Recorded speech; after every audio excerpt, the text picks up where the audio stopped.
മലപ്പുറത്ത് ദേശീയപാത തകർന്നുണ്ടായ ആ അപകടം നമ്മളെല്ലാവരെയും തന്നെ ഞെട്ടിപ്പിക്കുന്നതാണ്, കൂടുതൽ ചിന്തിപ്പിക്കുന്നതാണ്. ഇതിനെക്കുറിച്ച് കൂടുതൽ വിശദീകരിക്കുന്നതിന് വേണ്ടി ഈ മേഖലയിൽ വൈദഗ്ധ്യമുള്ള പ്രൊഫസർ ബാലൻ, അദ്ദേഹം റിട്ടയർഡ് അധ്യാപകനാണ്, അദ്ദേഹം നമുക്കൊപ്പം ചേരുന്നുണ്ട്. ഇവിടുത്തെ അപകടത്തിന് പ്രധാനപ്പെട്ട കാരണം എന്താണെന്ന് മനസ്സിലാക്കും. ഫെയിലൂർ സംഭവിച്ച് അത്രയും പോർഷനിൽ ഒരു 10-20 മീറ്റർ വീതിക്ക് വളരെ സോഫ്റ്റ് ആയിട്ടുള്ള സോയിലുണ്ടായിരുന്നു. ആ സോഫ്റ്റ് സോയില് മണ്ണിൻ്റെ ഭാരത്താലും ഈ റീറ്റെയിനിങ് വാളിൻ്റെ ഭാരത്താലും പെട്ടെന്ന് മഴവെള്ളം വന്നപ്പോൾ പെട്ടെന്ന് ഇരുത്തുകയാണ് ഉണ്ടായത്. ആ ഇരുത്തലിൽ ഒരു വശത്തേക്ക് അത് നിരങ്ങി നീങ്ങി മറുഭാഗത്ത് മണ്ണ് ഉയരുകയും ചെയ്തു. ഇത് ഞാൻ പറയുന്നത് ഇത്രയും ഞാൻ കണ്ട വീഡിയോസും മറ്റ് പിക്ചേഴ്സിൻ്റെയും ബേസിസിലാണ്. ഇതിൻ്റെ ഈ നിർമ്മാണത്തിൽ പ്രധാനമായി ശ്രദ്ധിക്കേണ്ട കാര്യങ്ങൾ എന്തൊക്കെയാണ്? മെയിനായിട്ട് ശ്രദ്ധിക്കേണ്ടത് ഡ്രെയിനേജാണ്.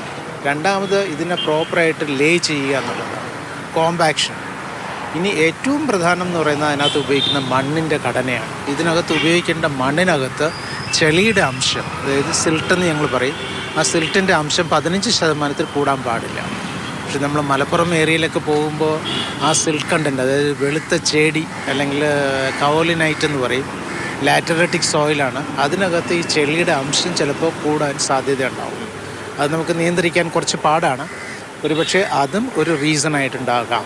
റീറ്റെയിനിങ് വാളിന് ഒരു 12 മീറ്റർ ഹൈറ്റ് വരുന്നുവെങ്കിൽ ആ 12 മീറ്റർ ഹൈറ്റ് കൊണ്ടിട്ട് ഏകദേശം ഒരു 21 ടണ്ണിൻ്റെ അടുത്തോളം വെയിറ്റ് നേരെ മണ്ണിലേക്ക് വരും.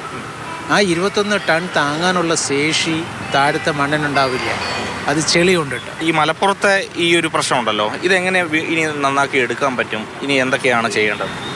അതിന് മെത്തേഡ് പല രീതിയുണ്ട്. ഒന്ന് അണ്ടർപിന്നിങ് എന്ന് പറഞ്ഞ് ചെയ്യാം. പക്ഷേ ഇത്തരം കേസസിൽ നമ്മൾ കുറേ പോർഷൻ അത് ഡിമോളിഷ് ചെയ്തിട്ട് റീബിൽഡ് ചെയ്യേണ്ടി വരും. പിന്നെ ഉള്ളൊരു സൊല്യൂഷൻ എന്ന് പറഞ്ഞു കഴിഞ്ഞാൽ ഇപ്പം സ്ട്രക്ചർ കംപ്ലീറ്റ് ആയതുകൊണ്ടിട്ട് തന്നെ നമുക്ക് ചെയ്യുന്നതിന് കുറേ ബുദ്ധിമുട്ടുകളുണ്ട്. കാര്യം കൺസോളിഡേഷൻ ചെയ്യാൻ സാധാരണ ചെയ്യുന്നത് PVD എന്ന് പറയും, pre fabricated vertical drill.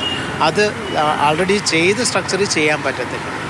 Ratheesh വെൺപകലിനൊപ്പം AK Steffin, Mathrubhumi news, Thiruvananthapuram.